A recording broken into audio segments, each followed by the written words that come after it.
podcast listeners. Jim McCarthy here from JimMcCarthyVoiceovers.com and the JMVO Weekly Primer. I just want to say before you listen to this podcast that it's got its challenges because we had a little bit of Murphy's Law happening, and it's a great guest. And it was one of those situations that I had him on the phone, and I'm like, you know what, why not? Let's just push forward and make it something while we have Regie on the line. Reggie's a great friend of mine, been friends with him for about 10 years, has a tremendous story, very deeply insightful guy. I think one of the best songwriters out there, as well as performers and storytellers. So definitely look him up. Thank you for listening and bearing through this somewhat challenging, maybe I'm just making a big deal out of it, but because of what I do, you know, my quality should kind of be good. But I'm also a big proponent of when you're able to do something, you might as well push through and make the best of it. So thank you for listening. If you have any suggestions, please hit me up. Let me know. Please comment, rate, and subscribe to the podcast. I would vastly appreciate that. And of course, follow Regie. You'll really appreciate his stuff. From a closet, also known as the Jim McCarthy Voiceovers World Headquarters Studio, this is the JMVO Weekly Primer. Please subscribe, rate, and comment via JimMcCarthyVoiceovers.com/podcast. On this episode 17 of the JMVO Weekly Primer, we have a very special guest, Mr. Regie Hamm. Now first, the JMVO Weekly Primer is about making your life better through marinating your mind in good stuff. My name is Jim McCarthy, owner, operator, and chief bottle washer at JimMcCarthyVoiceovers.com. And I believe that as business owners and entrepreneurs, we are bombarded by negativity every day, and it's the last thing that we need. If you want to see your life and business change for the better, consume nurturing, good stuff. Now, Regie and I, we go back probably about 10 years. I met him back in 2008 when I was on radio, and essentially he came in to do a radio spot, a commercial, for the Nashville Songwriters Association for a contest that they were having. And it was the first time I had ever met him. Back then, I was really starting to get my video product off the ground. Back then, I called it VidSigs, video signatures, and looking for people to kind of help me launch that product. And I had people like Rich Redmond, I had Mignon Francois, and then Regie stepped into my life with an amazing story about a song he wrote called Time of My Life, which was sung by the American Idol winner that year, David, whose his last name escapes me, of course, now, because that's my brain is flighty.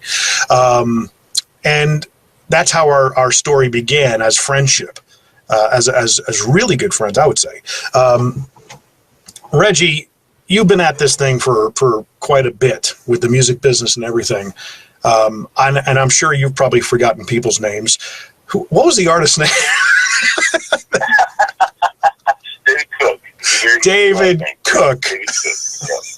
You know, David Cook is no Regie Hamm, so. Oh man, he's wonderful. We love David around our house. Yeah, absolutely. But I mean, I would imagine how many times have producers suggested an album, you know, some songs with a side of ham. Oh man, I can't even tell you how many ham jokes I've heard my entire life. So, Jim, you went there. Yeah, it's been going on since I was about 3, and so now instead of I've done some different phases on it. I was, you know, obviously when I was a kid, I was offended by it, and it made me cry. And then I went through this phase of not really caring, and then I went through a just ignore it kind of phase. Now I'm to the phase where I actually judge jokes. Like, let's hear your best pork joke, your best ham joke. Let's see what you got. You know what I mean? 'Cause, sure. You know, everybody's got a ham joke. So that wasn't bad. I'll give you a pretty not bad on that one. Thank you. And my brother and I now have my brother and my father and I, we've written so many jokes about it that, you know, it's very difficult for anybody to get one past that passes muster. So yes, I have stewed in ham for many years now. So mine was pretty good then.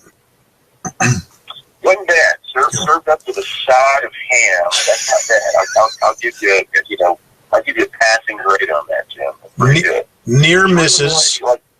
Here's the thing. You got to go deep. You got to go really deep into it. Like we get into the whole sugar cured and salted, and you need to go a couple of layers deep because the ham is obvious. That's there. It's on the surface. We know that. But let's get into some real pork stuff. Let's get into some, and that's how you got to do it. So. Well, the latest, I think one of the latest albums that you had out was called Near Misses. So maybe the follow-up to that could be Near Misses with a side of ham. No? Yeah. Maybe so. Yeah. Near Misses, the salty side of Near Misses, something like that. Back to the woodshed, back to the meat rock, something like that, I hear you. Smokehouse. I hear you furiously writing that down in the background. So. Well, my studio used to be called the Smokehouse. Yeah. So that does anything, everything is kind of ham-based. So, yeah. And I don't even really eat pork, which is kind of a funny thing.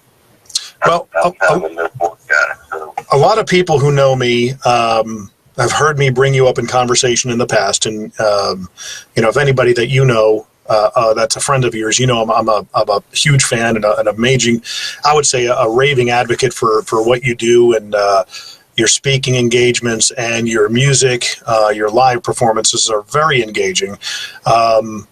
Talk a little bit about that story, if you can, in a nutshell, that people don't, that we have it on video. You can search it on YouTube. It's about a 9-minute video of Regie telling the story called A Full Circle. Did you want to maybe just kind of tell the story in a nutshell real quick, or do you just want to direct people to the video? Well, sure. Let's do both. We'll direct them to the video for more in-depth take on it, because I love that video. I don't know how many people have watched it, but I would say thousands, have watched it. Millions. Really got a lot of, easily. Could be millions, honestly. Probably trillions. Well, you jumped over billions, but maybe it is trillions. I don't know. It's essentially, I was a kind of hotshot songwriter in Nashville in the '90s, and left that career and launched into an artist career in the early 2000s. My debut record came out to raving reviews and a single that was skyrocketing into the top 20 on the Billboard chart on March 18th, 2003. 3 days later, my wife and I flew to China to adopt our first little girl. They handed us a child with one of the rarest genetic disorders on the planet. They did not know it. We didn't know it. It was a mystery. We got home with her, and for the next 5 years, we just chased symptoms, and we chased what was going on. She just had all kinds of crazy symptoms, and she really became kind of a 24-hour caregiving job. Kind of took me off the road, and it really took that was to handle it and take care of her. Sleeping disorders, eating disorders, seizure disorders, you name it. And it kind of plunged my career into this tailspin that I could not get out of. 2008, I was just about out of the business again. My wife suggested that I write a song for the American Idol songwriting contest. They only had it 2 years. And there was a song, and it won, and it gave a big fame. It became a big hit. And when we had been in China, we got people had the 2008 Beijing Olympic Games. They got the bid for the games, and we were going to bring our daughter back for the games. But obviously, we found out that my daughter has something called Angelman syndrome. This is a piece of a chromosome. Couldn't make a trip to China. We kind of lost all of our money anyway. We didn't know where we could go. But on the 8th day of the 8th month of the 8th year of the new millennium, they closed the opening ceremonies of the Beijing Olympic Games. That song that I had written about one of their lost daughters. And so that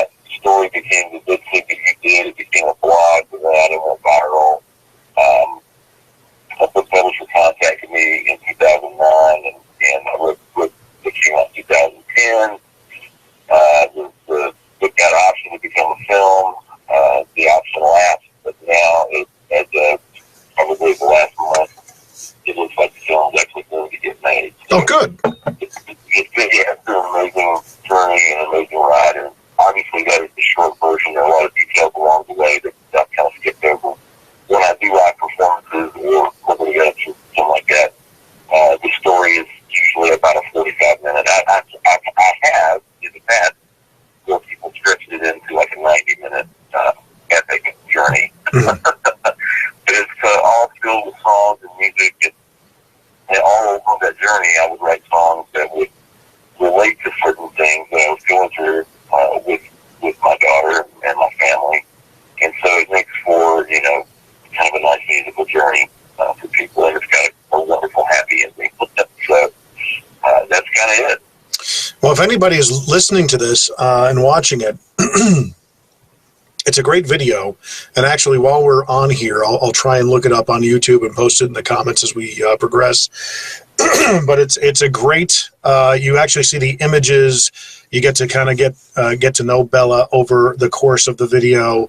And, of course, the actual story is fleshed out in greater detail and really introduces you to Regie as a person and intrinsically touches you on a human level for that story, that 5-year struggle, if you will, that all of a sudden, after 20 years of writing hit songs, because that is your background, well over, I guess, 300 songs written, about 40 number ones. Is that about am I right on that? Yeah, 20. 20? 23. Okay. Yeah. So, having a successful career there and then kind of having a humbling period of sorts, not that you probably needed it, but you went through it. I needed it. I needed it. Oh, that's good for that's good to that you're able to kind of bring that to the forefront and you're big enough to acknowledge it. I mean, it's kind of funny. That also turned into the Bella Bashes, which for some reason you had asked me to help you host. And I finally tell this story a lot. Speaking of forgetting names, I got up. You had me co-host the show one time at the Franklin Theater, and you handled the first part of the night. Fantastically, of course.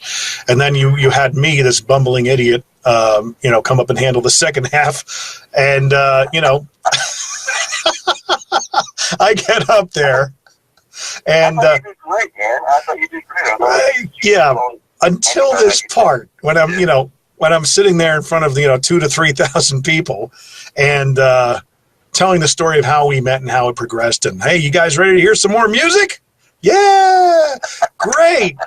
And in my head, I'm going, holy crap, I forgot the name of the band coming up. Oh, that's awesome. No, it wasn't.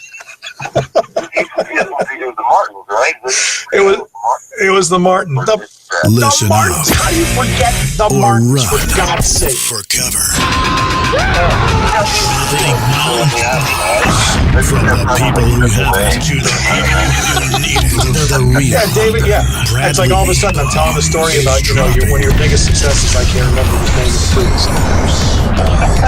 This is why I'd be bad at hosting a talk show, because I got to constantly take notes and, be on point and everything, which, I'm holding my phone up here to get you on the phone here and get you on mic. But, we're doing the best we can. Being that this show is about... What's that? You got this thing called pen and paper. It's really easy. All you got to do is, write things down. Yeah. It's really, novel concept. You can do it. What's it called again? It's called pen and paper. Yeah. You take a piece of paper and you take a pen, and you just write your notes down. It's easy, man. You can do that. I've never heard of it. I mean, I don't know. So, being that the show is about, entrepreneurial spirit and marinating your mind in good stuff, you're kind of, as I got to know you, you're kind of like, you're always like that cautionary tale in your shows and everything. But I think you have a bent for making sure that you're thinking positive on some level, especially with what you've been through.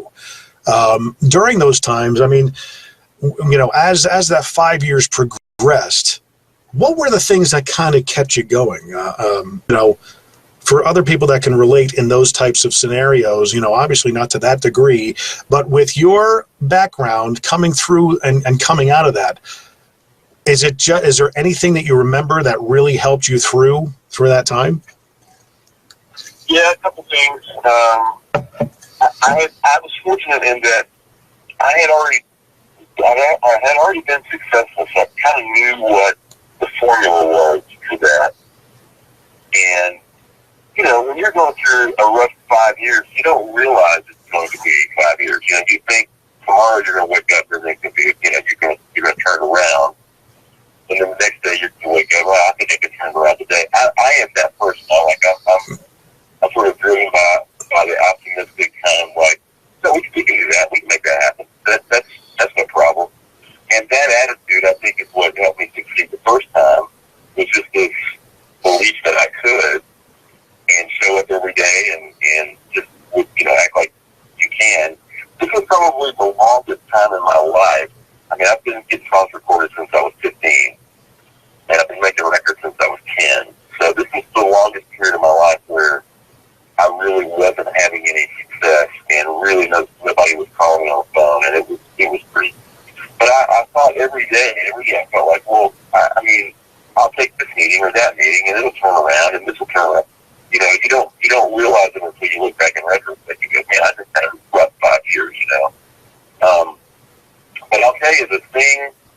One morning I was cooking breakfast, and I had been up 2 days, and my daughter was, you know, just having a really rough patch, and my wife was working at Starbucks for health insurance, and it was just one of those days where it was like, man, this is going to be hard. And I remember saying to myself, okay, just walk forward. Don't let yourself roll back. Just walk forward. Just go brush your teeth. Let's just start there. You know, let's start with simple stuff. Get breakfast made and get the dishes clean. Let's just try to do that. Let's get that done. And, you know, it kind of became my mantra, just walk forward. Sometimes you're at a place in your life where, you know, you can really be so low. And I've battled clinical depression my entire life, so I know what it feels like to be so low where you're like, man, I can't even get out of bed. And so in those times, what you have to, you know, walk forward with my mantra, okay, well, let me at least just get out of bed. Let's just try that. Let's do that. And then once you do that, okay, let me just try to get my clothes on, and then you do that. And then you just try to put it into small bites, and okay, let me make this phone call. I know it probably won't let the pro come over, but let me at least make it, you know, and you just do that, and you keep doing that. Finally, you look back, you know, from Monday to Friday, you look back and you put a pretty good week together. And sometimes, not all the time, but sometimes something really miraculous will happen in that week.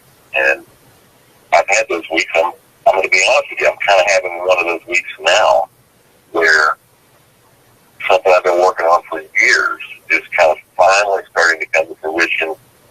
I've been getting bad news on it for literally 7 years. Like, every phone call has been bad news. Today I get a phone call that's amazing news on it. It's the same project, same thing. It's just walking forward. Just keep walking forward, and one day you'll get a really good phone call. You know, so that's my best advice. Just keep walking forward. Take the small bites out of every day. Yeah. That's it. And you know, sometimes you feel like you can swing for the fences, and when you do, you should. And sometimes you feel like, man, all I got in me today is a punt. Well, you know, at least punt. You know, you do whatever it is you feel like you can manage for that day. And but when you're feeling strong, and you're feeling up, and you're feeling like you can take a big swing, just do it, you know. And you never know, man. Sometimes you take a big swing and it goes over the wall. It won't go over the wall if you don't swing. That's definitely the truth, you know. I think in this day and age, with a lot of being that entrepreneurial skill and spirit is extremely alive and well, there are a lot of people that compare themselves. I mean, thanks to social media, they compare themselves to other people. They see other people, you know, supposedly exceeding or achieving goals. And a lot of people, I guess, get upset and depressed over that. But what they really need to keep in mind is that, you know, like what you're saying, just keep on going.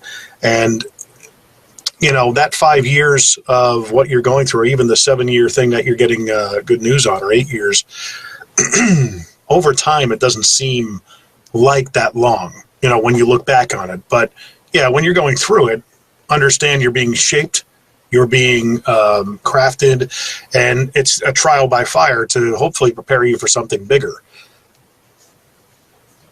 Is that something? Right. I absolutely believe that. I think all of it is really a process, and things happen for you, when you're ready for them. And if you're not ready for them, then what's happening in that scenario is you are about to take a tumble, and that's going to shape you and show you and teach you about how to be ready the next time. You see all these behind-the-scenes shows on rock stars who, or star athletes who became millionaires right out of college, or, the kid who was playing in Coffee House all of a sudden got a hit, and he's got $7 million in the bank, and he's not ready for it.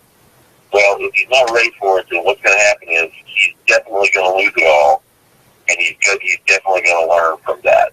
And so it's like they say, everything works out in the end, and if it's not worked out, it's not the end. And so I think, I guess what I'm trying to say is, no matter how it happens for you, it's happening the way it's supposed to turn you into the person you're supposed to be.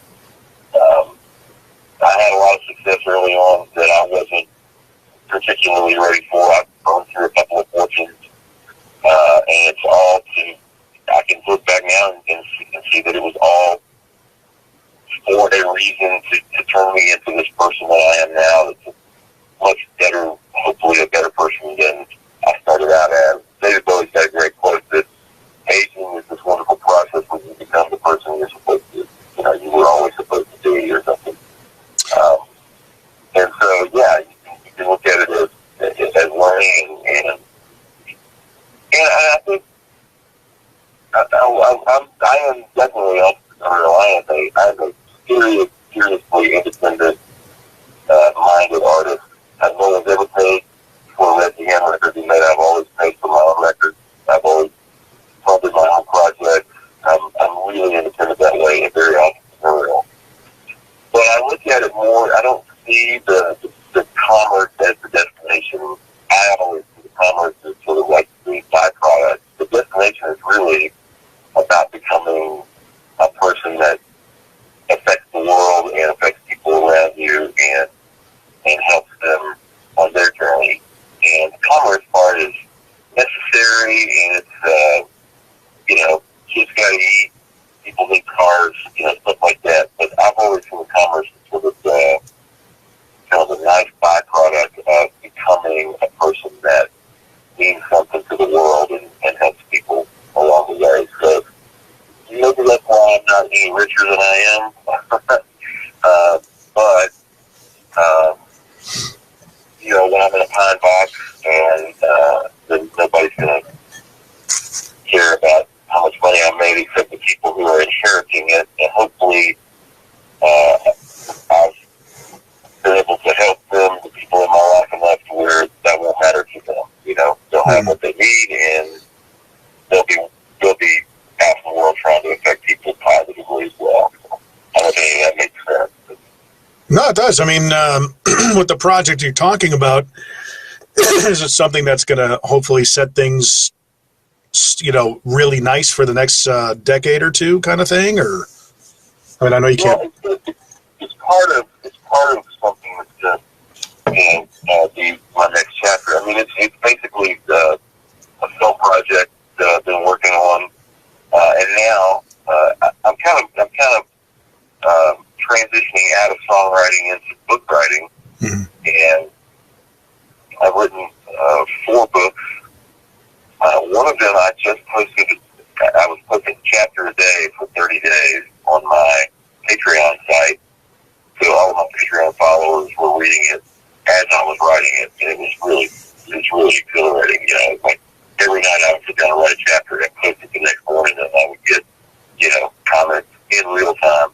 Anyway, finished that on Father's Day. It's a Father's Day book.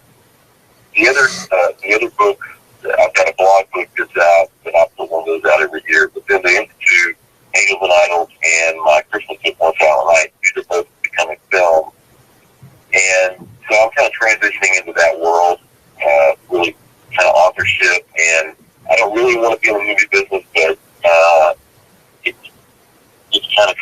me. So, yeah, the short answer to your question is yes. All of this stuff is going to set me into a different direction for the next 10 or 20 years. Is it fair to say? And hopefully, that'll be financially, that's a good financial thing. Yeah. Hopefully as well. Is it fair to say that anything that you didn't want to happen is pretty much what happened? Say that again. Is it fair to say what now? Is it fair to say that anything that you did not want to happen pretty much happened? Like, I don't want to get in the movie business, but it looks like it's heading in that direction. Yeah, well, that's. I got a couple of theories about life. One of them is that you get everything you want out of life, just not when you want it. Yeah.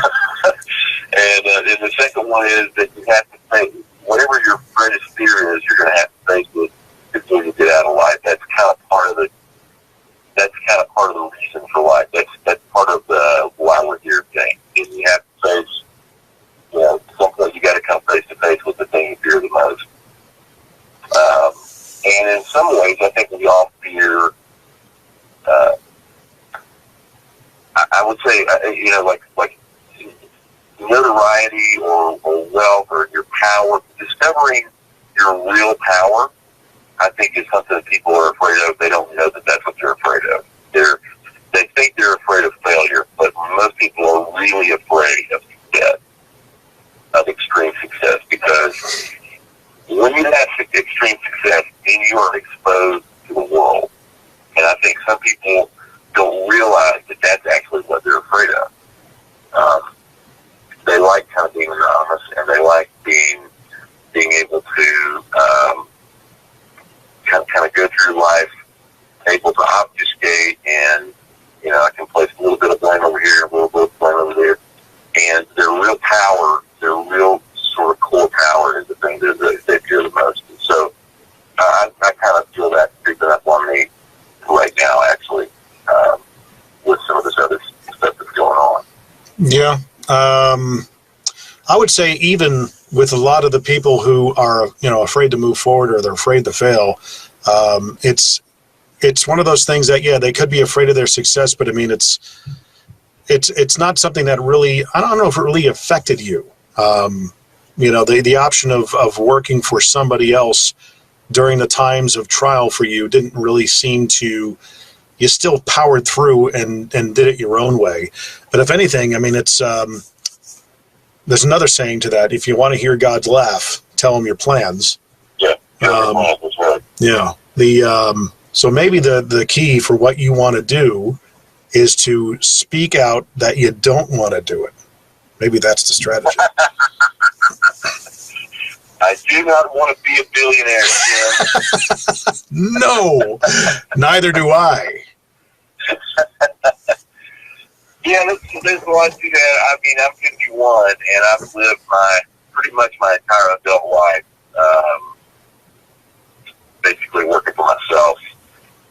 And I've been obviously you're a songwriter, you're under contract, but you don't really work for anybody. I mean, you're just sort of contracted talent. You're still working for yourself. You just have certain performance requirements from the contract you're under, but you don't really have a boss.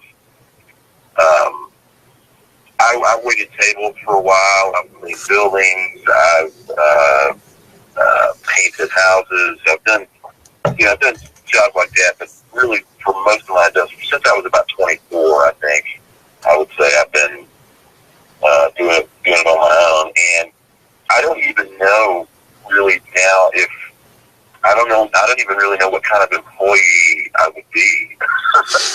I kind of am afraid to. Although there's sometimes, honestly, and people think I'm crazy, I really actually, in the last year, thought about going back and just waiting tables again, just because I would be so good at it now. Because I really have the service heart. I really enjoy kind of making people's day and making them, happy and taking care of things. And I'm so good at anticipating needs with my daughter. I'm pretty much, my wife and I take care of our daughter. We don't have in-home care. So I've become so good at anticipating needs that it's almost become like a thing that I've gotten into. And I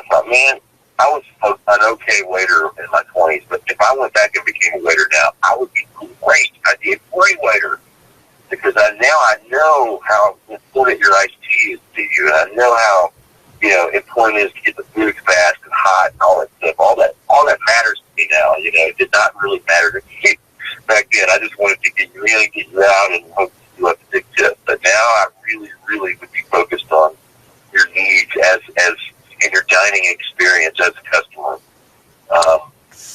I know that sounds really weird, but No.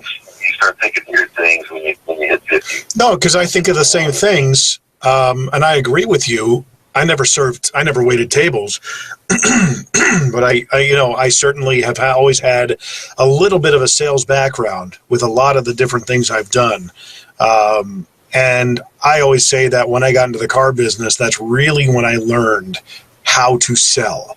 And it's funny, I think if it almost begs the notion that if you really want to get good at something, do it for a while, leave the whole industry, do something else for a while, and if it's still appealing based on what you've learned since you've left, because all of a sudden you get a view of it, your perspective is of outside the bottle, you now see the label that you were just in, and then you can go back in with that perspective. And that's similar, because people always ask me, well, would you ever go back in the car business? I would say, well, yes, I would do it on my own terms and make sure I have the leverage.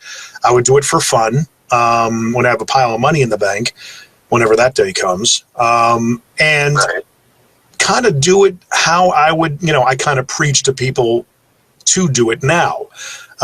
Capitalize on your social media spaces, make yourself into a personal brand, put out video content, talk about your cars, that's a sexy product.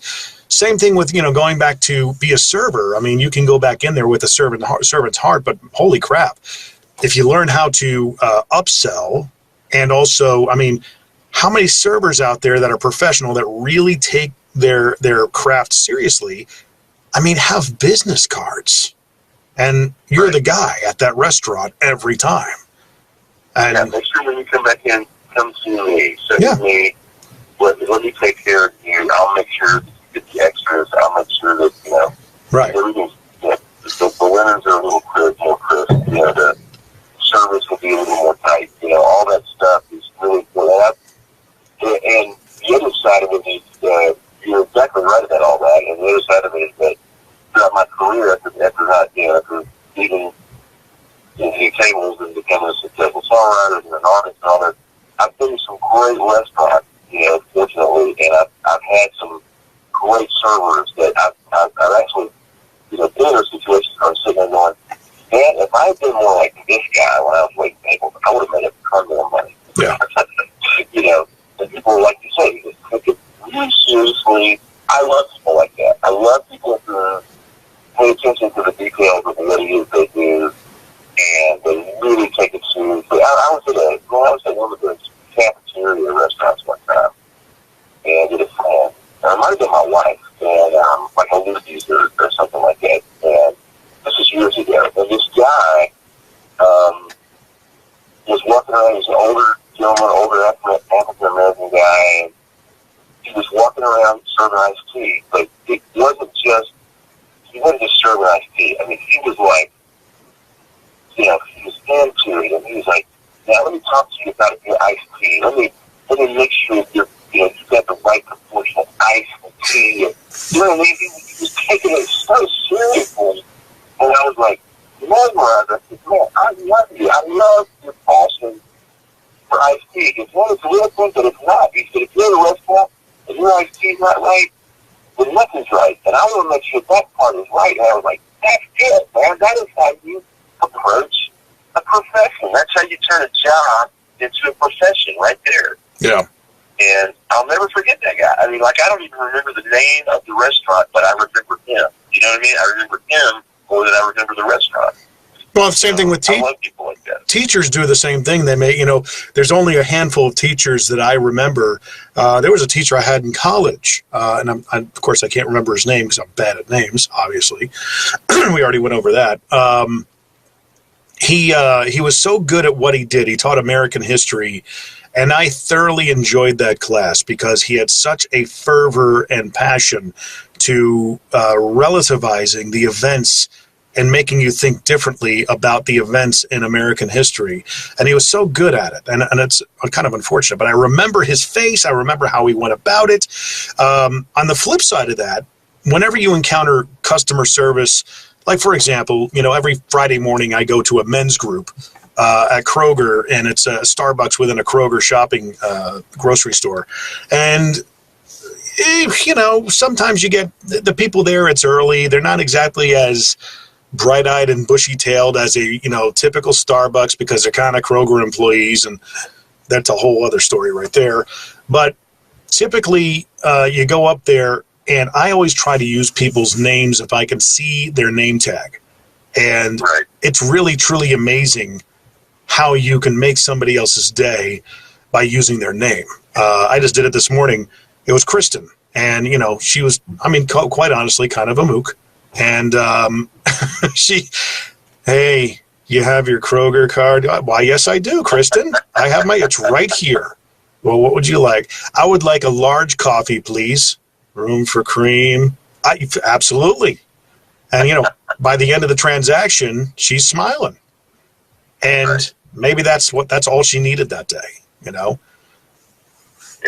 So it can come from the customer side of things too. I think, and man, I'm going to get existential on you here for just a minute, but I think you? Yeah, me, right?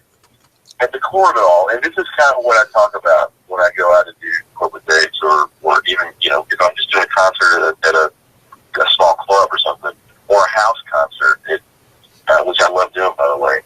I always kind of bring it back to this, and this is one thing I really always believed, but I learned it even more with my daughter, who has this severe disability, but my daughter who cannot talk, my daughter who cannot write, my daughter who cannot bathe herself or really do anything for herself, but she has an impact on people with her love and her smile and her accepting nature, and it's this core belief that everybody really is sort of a divine creation that we have kind of stardust on us, and if you believe that, and if you believe that this body that you've got and this life that you've got is kind of magical in a way, and it's meant for amazing things, and it's meant to do amazing things, then that kind of changes your perspective on where you are in the universe, and you do want to affect people, and then you do want to maybe be a little more perked up when you're behind the counter. Maybe you do want to pay more attention to your vocation or your profession or whatever. If you kind of buy into the nihilism of, we're just carbon-based life forms, just we live and we die, and there's 7 billion of us, and none of us are really all that special, and blah blah blah blah. If you kind of let that creep into your life, then it's easier for you to be just a cog in the wheel, and to not believe that anything you have to say or do or anything that you have in your life has any sort of specialness to it. And I know that this seems like a sermon, but it really is the truth. I mean,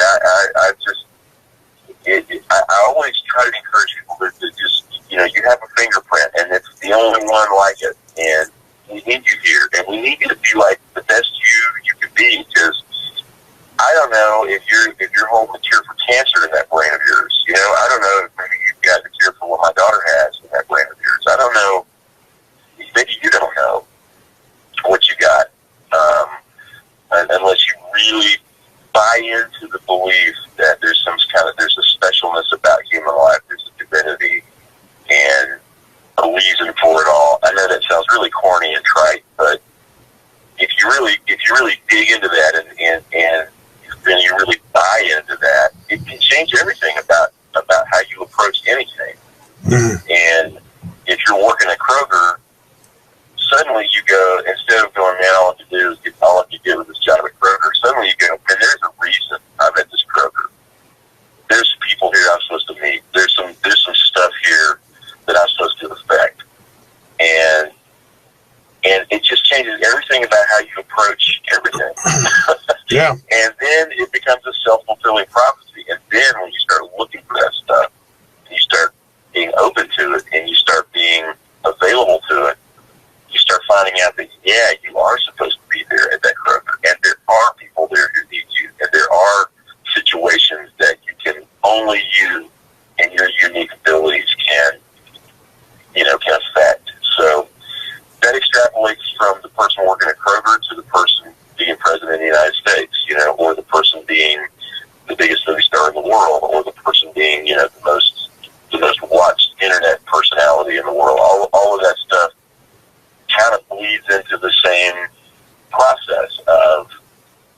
being exactly, the best you can be where you are, and making it important, understanding that it's all important.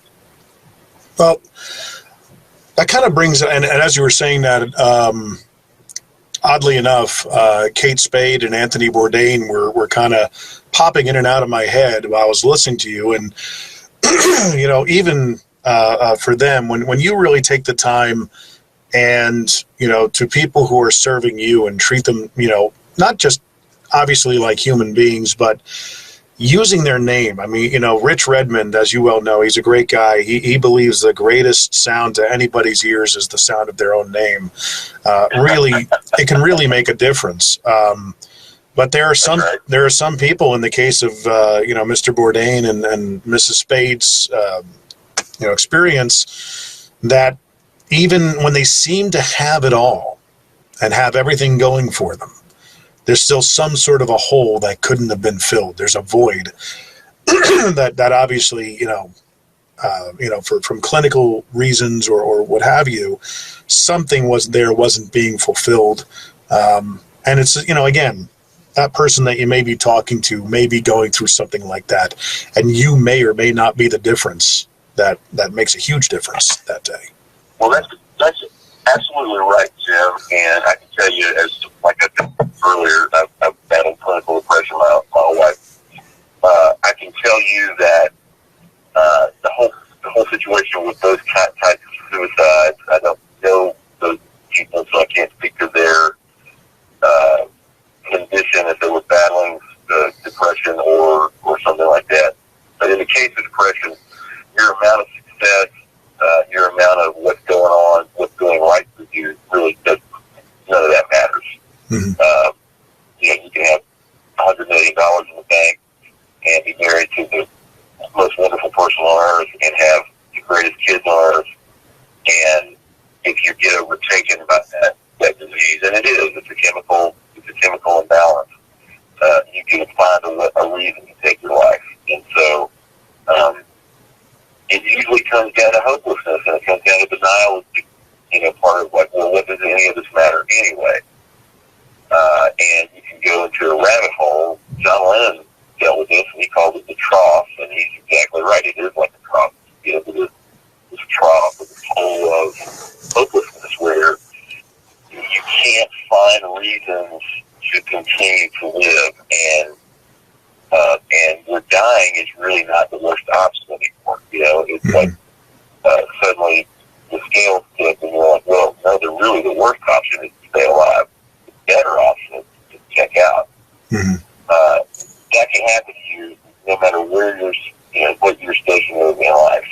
And to be honest with you, I think people who are successful are more susceptible to it because they've been on the journey. They've seen the success, and what they found out was that wasn't going to make them happy. Yeah. And that's a really difficult place to be when if you're at the bottom and you're working for it and you're always hustling and trying to get there, that's the greatest place to be. The journey is the best place because you feel good about, man, when I get this, when this happens, it's going to change my life, and, blah, blah, blah. Well, then all of a sudden you win the lottery and your life changes, and so you wake up on a Wednesday and you still feel the same way, and you realize, man, none of that changed my life. None of that made me happy. Well, I mean, you gotta find that from somewhere else. You can't look for success, money, fame, any of that stuff to bring happiness with it. It won't. It'll just bring a bigger, more intense version of whatever it is you already have. I interview a lot of influencers, so to speak, or I have been lately. And one of the questions as I continue to interview them, I'm going to start integrating into my interviews is, when is enough enough? And when they have, the last interview I did, his next echelon, when he started his business, he wanted the business to make $1 million. He hit that probably within 3 or 4 years. And, his next step is to become a fully fluid billionaire. not leveraged, to actually have the money on hand. And it's, at that time, I didn't think to ask him, okay, let's say you accomplished that, then what? And a lot of people who are money motivated, one of the guys that I would love to have on my podcast, or, I produce the podcast with Rich. We're trying to get him on for Rich's podcast in person, is Gary Vaynerchuk. And he talks about it all the time. If money is what motivates you, you're going to lose. And I don't think he means that you're going to lose in the sense that you're not going to get what you want. He says, it's a question of purpose and your why. Why are you doing this? What is driving you? I always talk with people about the notion of retirement and how people don't realize, well, I'm working till I can retire. Okay, then what are you going to do? Well, I'm going to get up and play golf every day. And then what? What happens when that gets old? And you have no purpose. There's nothing to do. And if you have a job anyway that you want to retire from, what kind of job is that? I mean, in this day and age, that shouldn't be happening. I always tell people who say they want to work to retirement, I always tell them, why don't you retire now and then go find the thing that you can do after you retire. Right. And because that's the thing that's going to make you happy, probably going to make you more money, Mm-hmm. So, yeah, man, I totally agree with you, and Vaynerchuk's saying the same thing I'm saying, just in a different way. That's why I said earlier, the commerce of what I do has always been, kind of a sidebar. Again, it's a necessity. If I get, booked for 20 dates next year, I can't afford to go to those dates without getting paid. There has to be compensation, et cetera. But it's not essentially why I do what I do, and why I chase the art that I chase and the music that I chase and all that. He said that through all of I'll just kind of leave you with this, through all of my depressive states and all of my down moments and all of the darkness that I've had to battle in my life, there is a kernel in there. There's something in there. I don't know if you want to call it God, or if you want to call it faith or spirituality or whatever, but there's a kernel of knowing that I'm here for a reason, that I was born for a reason, and I feel a responsibility to that reason. My grandmother used to tell me, if you get the idea for something, it's Boy Scouts, if God gives you an idea, that He gives you the responsibility for that idea. So, if you get an idea for an invention, that's yours. That's your responsibility. If you get an idea for a song, that's your responsibility. And so, I feel that, and if you got an idea to start a business, that's your responsibility.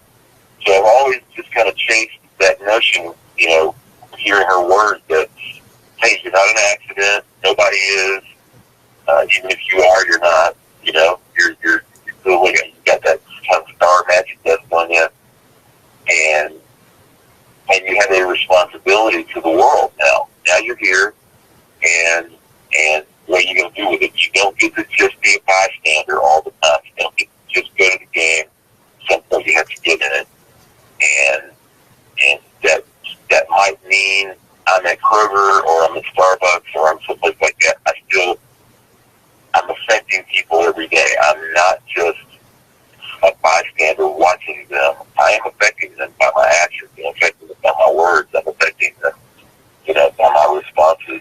And so I believe that, and that keeps me going, and that keeps me chasing the next idea and wanting to bring it to completion. And yeah, if it takes 8 years, I still keep going with it because the words of my grandmother, I've got this idea, I've got a responsibility to it, and so I've got a responsibility to take it as far as I can for as long as I can until every single person tells me no. And then and only then do I go, okay, maybe I need to rethink this. But I just, that's how I approach it. That's how I approach everything. And I think that kind of tenacity and the will just walk forward, just keep doing it, just keep doing it in small bites. I think that can help a lot of people maybe put things into some clarity and some focus. There's a reason why I hold you in the top 5 people I know that are probably in the top 5 smartest people I know. So. Oh man. There's a reason. Very kind. You had mentioned the house parties, the house shows. Or what are they called? Pass the hat shows. Pass the hat shows. So last summer, so I'll tell you one thing I do. Every year, I try to do something that scares me. And it's a gamble. It's a risk. One year, Scott Payne and I did this thing called the 24-hour conspiracy. You might have seen it, where we went into a studio, tried to write and perform an entire 10-song CD in 24 hours. And we did it. And the next couple of years after that, I did this tour with these guys, the Ghost Town Troubadours tour, and we basically gigged our way to the coast. We tried, we would get a gig in a town, try to make enough money to get to the next town, and basically, we made it all the way to L.A. and did, I think, 4 gigs in California. And then, last summer, I put this thing out on Facebook, where I would just come to your house and do a house concert for free. And the only thing I ask is that at the end of the show, we pass the hat, and whatever's in the hat at the end of it, that's what I'll make for the night. And so I offered 10 of those. I ended up booking like 19 of them. That's great. And so I still kind of do it. If people are interested, I'm still available to do that. If it's in the driving area of Nashville, anywhere that's 3 or 4 hours, in the vicinity of Nashville, I'm happy to do that. And then this year, I did the novel where I wrote a chapter a day and put it up on the Patreon page and just sort of wrote it in real time. And that turned out, I think, great. And people really loved it. I'm going to do that again in the fall with a ghost story. Mm-hmm. So, yeah, I'm just doing all this stuff. I'm whatever, man. I'm still available to do the house shows and love doing that. And, sometimes they're great. Sometimes there's 4 people there, and it's all fun, Yeah. Well, I think it's a great idea, and I would love to actually host one. We can talk about that offline. Yeah. So talking about that, I think that's a very interesting concept. A lot of, again, the people I interview, they talk about getting uncomfortable and doing things that would, quote unquote, scare you. Would you recommend that? I mean, how has that helped you grow as a person? I mean, can you speak to that? Yeah, well, no, man, I that part of my, I've been that kind of person actually my whole life. I was kind of a weak, shy kid. I was sick a lot, and I kind of gritted my teeth one day and just said, I'm not going to be this kind of person anymore. And so I've kind of been that way for a long time. I've always looked for things that scared me a little bit and just made me go, okay, I don't actually know exactly what I'm doing here, but I'm going to do this anyway. And sometimes it really just crashes and burns, and a lot of times it turns out way better than you think. And I mean, I've just things in my life where I've left so many things on the table because I didn't try.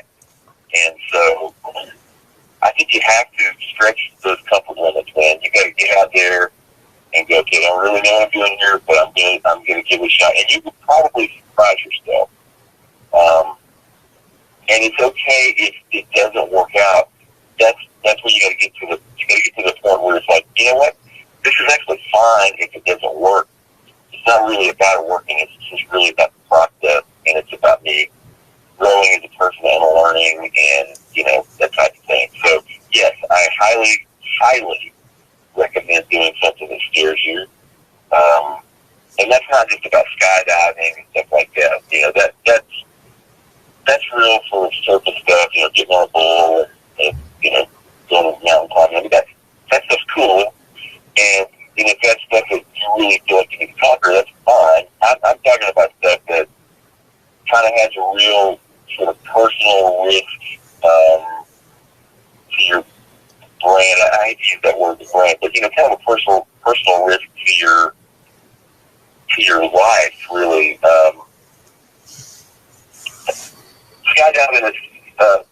Skydiving is one of those things that you're facing a personal fear, and once you do it, because you kind of conquered your personal fear. But it's, people skydive every day and survive it. So it's just you personally getting over that fear. I'm talking about something where you go, man, we really have no idea which way this is going to go. And there's no precedent to this. And, we can really get out there in the middle of the ocean and get south on us, metaphorically speaking. That's the kind of thing I'm talking about. Yeah. The skydiving could be the catalyst for that. Well, it could be, absolutely. But I guess the point I'm making is, there are hardly ever any skydiving acts. Usually people land, you do it in tandem with a pro. Usually people land and all that. I'm talking about doing stuff for me anyway, where I go, man, there's really no blueprint for this. When we did the 24-hour conspiracy, we did some research. We couldn't find anybody who'd ever tried it, And so it wasn't like we were trying something that had been done. We just needed to get over a personal hurdle. It was like, no, I'm not sure anybody's actually tried this. We have no idea how it's going to end. We might end up trying to knife each other, by 3 in the morning. We had no idea, and we didn't. And so it's kind of the same thing with the past hat tour. We just doing. It wouldn't be a risk if I said, okay, I'll come to your house and cover my expenses. No, that's not really a risk. It's me saying, yeah, okay, I'll drive a Louisville to Kentucky. I got no, fee. I got no expectation. I don't have any idea who's showing up. I'm not doing any press. All I'm doing is putting it out on Facebook, and I'm just going to set my thing up, and let's just see what happens. And, it fortunately worked. 17 out of the 19 shows were spectacular. Let's put it that way. 2 of them were kind of bust, but, that's kind of the nature of it. So that's the kind of thing I'm talking about. Where you're not really sure what the outcome would be. I think you need to do that at least once in your life, Yeah.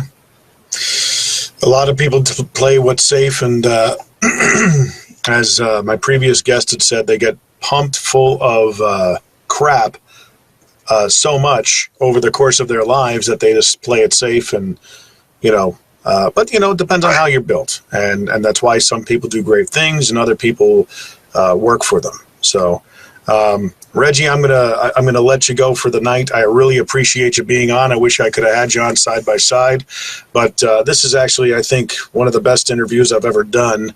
And I didn't expect anything less because of you. You're just a tremendous person, artist, songwriter, singer, and musician. And where can people find you? Well, right now, we're in the process of rebuilding the website and getting everything aggregated toward that. Best place to get me is on Facebook right now. And I still have 100 slots left for friends. So if you send me a private message and say, hey, I heard you on Jim McCarthy's podcast, I'll friend you on Facebook, and you can keep up with me. All things Regie Hamm there. And at some point, we're going to relaunch RegieHamm.com. But we're not ready yet for that. So if you're watching or listening to the JMVO Weekly Primer this episode, I'll post all the information to contact or follow Regie down in the description. But again, I thank you for being with me. If you're watching or listening to this again, please subscribe, like, rate, comment the podcast, and let us know if there's anybody else you want us to interview. I pretty much interview people who intrigue me and that interest me because this is kind of this fun for me. But of course, let me know if I'm missing something and I should interview somebody else. Any show suggestions, anything like that, please let me know. Again, subscribe, like, comment, and rate. And Regie, I thank you once again for being on, my friend. Thank you, Jim, for having me. I appreciate it, buddy. Always do.